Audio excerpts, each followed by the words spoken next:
Hello guys, welcome back to another video. Recently at the end of August, a new trainee group called Dream Academy under Hybe and another company announced its trainees and group concept. This group was built up of Asian and foreign women, most notably to Black and to Indian women. With this, Blackswan fans celebrated the fact this showed change in the K-pop industry. Now there are two official upcoming global groups with trainees. Blackswan undoubtedly paved the way for this transition, but many international fans don't want to admit it. What's funny to me is how accepting you all are over Dream Academy. Look at yourself and your bigotry. But I guess at least they didn't pick a 12-year-old to be a trainee like JYP did for a decay. Hello, I'm Hinari. I'm 14 years old. I'm from Japan.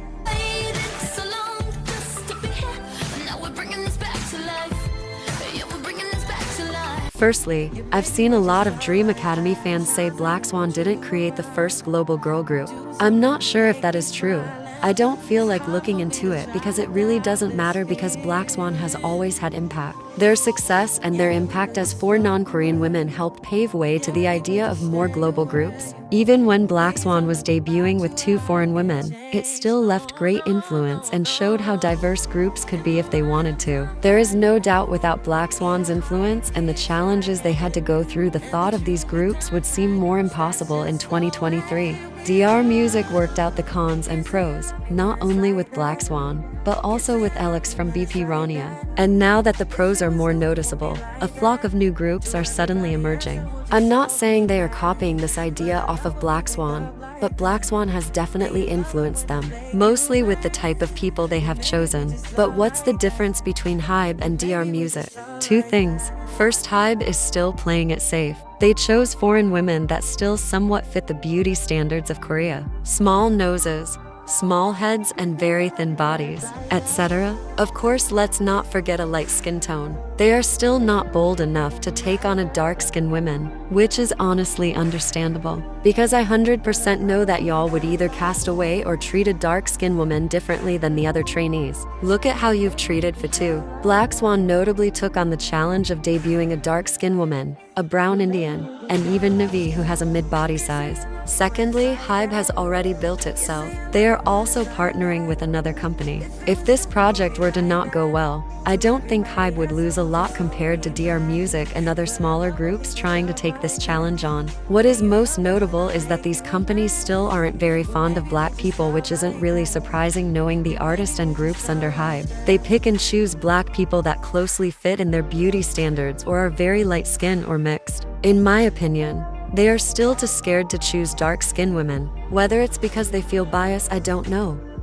Just to add like a small note in the middle of this video, I feel like these companies, mostly Hybe, knowing the history behind their anti-blackness and like their cultural appropriation, I feel like they are like choosing the aesthetics and choosing the type of Black people that they want to portray in their music and in their company.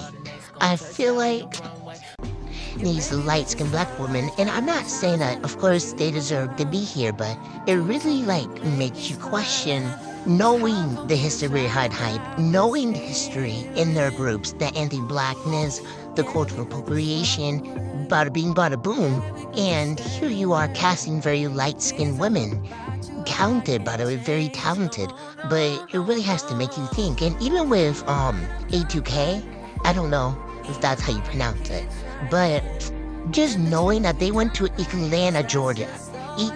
Come on now, Georgia, and you did not cast a single dark-skinned woman. Not a single dark-skinned woman.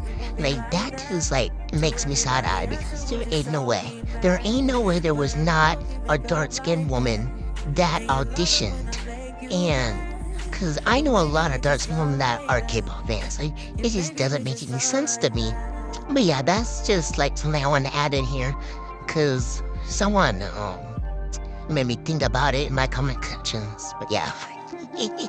One of the judges for Dream Academy allegedly is actually a really racist person that has hated on Black and Indian women before, which only makes me more concerned. I was going back on my YouTube comments though, and a comment reminded of how hesitant people are when casting dark-skinned women. It just really rubs me the wrong way knowing how many talented, multi-language speaking Black women are in this world, and yet they can barely make it through the first round of auditions. I just find it so selfish to only pick girls that fit into your country's beauty standard when creating a global diverse group, but also not actually being diverse. I'm not saying these women don't deserve this chance into the K-pop industry, and they are all very talented and beautiful in their own ways, but I can't help but think about the little things like when the fandom doesn't want to acknowledge Blackswan paved the way for this type of change, or the fact the fandom is spitting lies and racist rants on idols darker than their trainees. And secondly, knowing how diverse the real world is. Third of all, knowing the type of people that will stand this group. Plus, the fandom attacking like this before the members even debut is a red flag all in itself. I feel like a lot of y'all are just supporting Dream Academy because it's the new thing right now,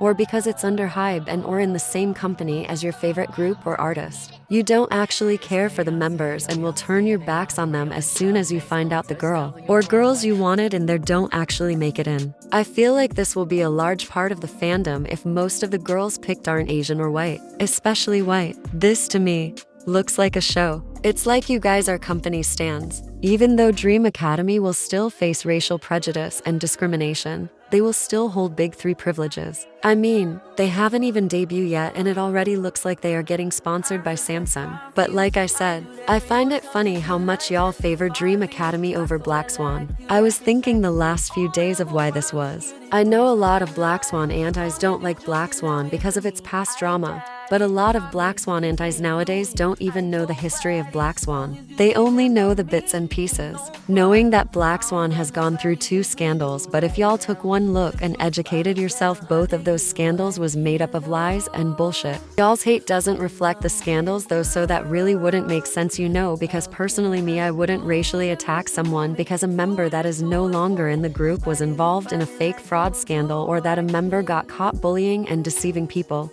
I would stand with the victims now that it was proven that one member and her fan base was in a wrong. But hey, maybe that's just me. I think the reason why you guys don't like Blackswan is for a couple of reasons. Maybe it's because it's a trend, I guess, to hate on Nugu groups. Groups that start off without a known company or from a newer or smaller company that can't provide top-tier things. Even when a group is clearly talented, they still get casted aside by other K-pop fandoms because they didn't have enough scenes in their music video to that person liking, or they didn't have enough outfit changes, or the audio in their video sounded off compared to their own groups. Or maybe you don't like the members. Maybe you don't like Fatu because of her skin tone and personality or her looks. Maybe you don't like Shreya accent, Gabi quirkiness, and Navi body type. I don't think these are justified reasons for wishing death and sending racial hatred, but I just want to understand. So if you are a Blackswan hater, please explain to me what's the difference between a 2K and Dream Academy and Blackswan, because y'all seem to like them more. I'm not saying these women aren't going to get hate just because they are from a more successful company. I'm more so shaming the company and questioning this trainee program.